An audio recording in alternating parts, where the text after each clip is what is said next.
nimbura umukunzi wa filimi, reka turebere hamwe amateka y'icyamamare gikunzwe n'abatari bakeya mu gukina filimi z'impinde.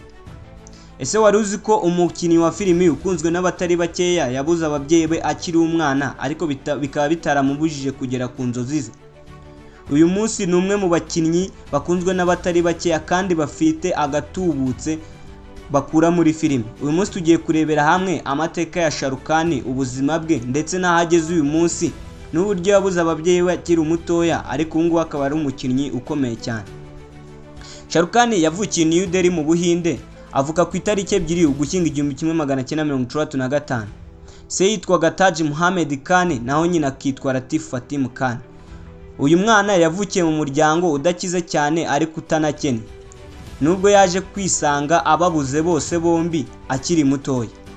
Muri icyo gihe Shah Rukh Khan yisanze mu ishuri rya St Columbus School muri New Delhi, aho yari umunyeshuri wigaga neza kandi akitwara neza. Aho nyuma yaje kwiga muri Hanisla College, aho yize ibijyanye n'ubukungu, kandi ikindi yaje kwiga masters muri mass communication, nubwo atayirangije agahitamo gukurikira inzozi ze zo gukina filimi. Shah Rukh Khan kandi muri icyo gihe ntago yatangiye ari umukinnyi wa filimi, yatangiye akina mu matiyatere anaca kuri televiziyo nk'ayo tubona. Yatangiye akina mu cyitwa Fayiji na Circus. Mu 1992 nibwo yakinnye filimi ye ya mbere maze ayita Diwana, ari nayo yamuhesheje ibihembo bye bya mbere. Kuzamuka kwe muri Bollywood byaje nyuma y'iyo myaka, aho nyuma yaho yo gusohora filimi ye ya mbere yasohoye filimi nyinshi zakunzwe n'abatari bakeya ku isi, aho zagiye zimuhindura zikamugira icyamamare. Nk'aho yakinnye filimi bita Dilwale, agakina Kuch Kuch Kutahe izwi n'abayeshi cyane ku isi, Kabhi Khushi Kabhie Ghani, Veer Sarani, Chennai Express, Pathan ndetse na Jawan, zikaba ari na filimi ziheruka gukina. Yaje guhabwa izina rya King Khan kubera uburyo yigaruriye Bollywood ndetse n'abakunzi ba sinema ku isi yose mu gukina filimi z'impinde. Uyu mugabo ntago ari gukina filimi gusa, yaje no kugira umuryango, aho yashakanye n'umugore witwaga Gahini Khan mu mwaka w'1991. Uyu mugabo akaba afitanye n'uyu mugore abana batatu, aho afite umwana witwa Aryan Khan, Suhana Khan ndetse na Aryam Khan. Umuryango we ukaba uzwi n'abatari bakeya mu gihugu cy'Ubuhinde kubera uno mugabo ari icyamamare. Uyu mugabo ibintu byinshi wamumenyaho bitangaje, nuko afite inzu yitwa Manati iri mu Mumbai. Ino nzu ikaba iri igitangaza. Ikindi akaba afite sosiyete ikora filimi yitwa Red Shield Entertainment. Ni umwe mu bakinnyi ba filimi batunze agatubutse ku isi, aho abarirwa muri miliyari 1.5 by'amadolari ya Amerika. Akaba ari we mukinnyi wa filimi utunze agatubutse kurusha abandi bose. Umugabo akaba afite ibikorwa bigiye bitandukanye bimwinjiriza agatubutse, kandi amafaranga ye akaba yakura mu gukina filimi, kwamamariza ibigo bikomeye cyane ndetse no muri Red Shield Entertainment, akura n'andi mafaranga mu ikipe ye ya cricket yitwa Kolkata Knight Riders.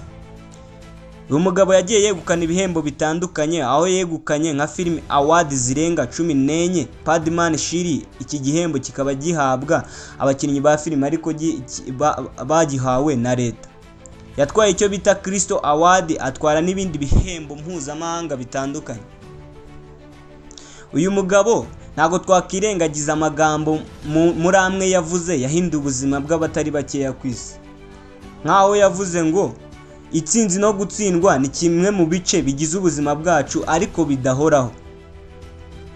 Yaravuze kandi ngo niba ushaka kugera ku kintu gikomeye mu buzima bwawe, jya ukurikira umutima wawe aho gukurikira ibitekerezo byawe.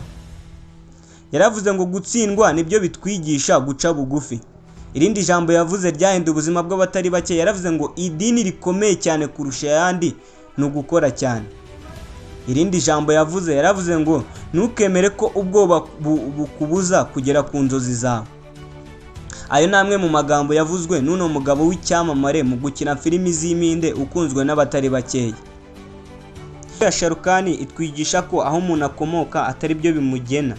Iyo umuntu afite inzozi akizera ubushobozi bwe kandi agakora cyane, ashobora kugera kure cyane kurusha uko yabitekerezaga. Ntukareke ibibazo by'uyu munsi byigize inzozi zawe inyuma, intsinzi itangirana no kwizera ko bishoboka. Niba wakunze iyi nkuru ntuzibagirwe gukanda like, subscribe, comment ndetse no gusangiza no gukurikira kugira ngo dukomeze kubagezaho amateka y'ibyamamare byahinduye isi. Nyakugira ubutangwa akomeza abateteshe. Markley Entertainment.